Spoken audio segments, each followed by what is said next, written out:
మల్లెపూలు అమ్ముకునేవాడు చర్చి ముందు పెట్టాడంట బండి. పాస్టర్ గారు లోపల పోతే చెప్పాడు, ఒక్కడ కూడా కొనడు పోరా అని. ఇంకో చోట పెట్టుకో, మార్కెట్లో పెట్టుకోపో, అక్కడ కొంటారులే కానీ ఇక్కడ కొందరు పో అంటే, ఎందుకు కొందరు ఇంతమంది ఆడవాళ్ళు వస్తుంటే కొంటారులే అని పెట్టాడు. కోట మొదలైన దగ్గర నుంచి కోట వైపు అందరు ఇళ్ళకి పోయిందాక ఆడే కూర్చున్నాడు. ఒక్కళ్ళు కొనలా. అందరు పోయినాక పాస్టర్ గారు కూడా పోతా చూశాడు, బండికి వెళ్ళి ఒక్క మూర పూలు కొనలా ఎవరు. ఏమైందిరా అన్నాడు.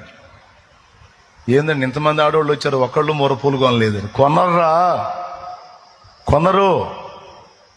పిచ్చి పిచ్చి వేషాలన్నీ వేసి రోడ్లమిటి బజార్లమిటి తిరగటానికి వారు బజారు సంబంధులు కాదు, వారు పరిశుద్ధాత్మ సంబంధులు. వారు పరిశుద్ధాత్మ సంబంధులు.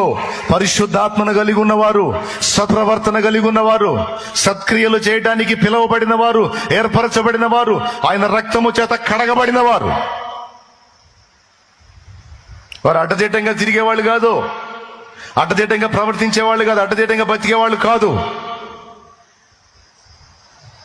క్రీస్తు రక్తము చేత నీతిమంతులుగా తీర్చబడి నీతిగా బ్రతకటానికి తమ్మును తాము ప్రతిష్ఠించుకున్నవారు.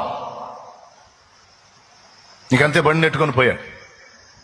ఇక మళ్ళా కనపడలా మధ్యలో.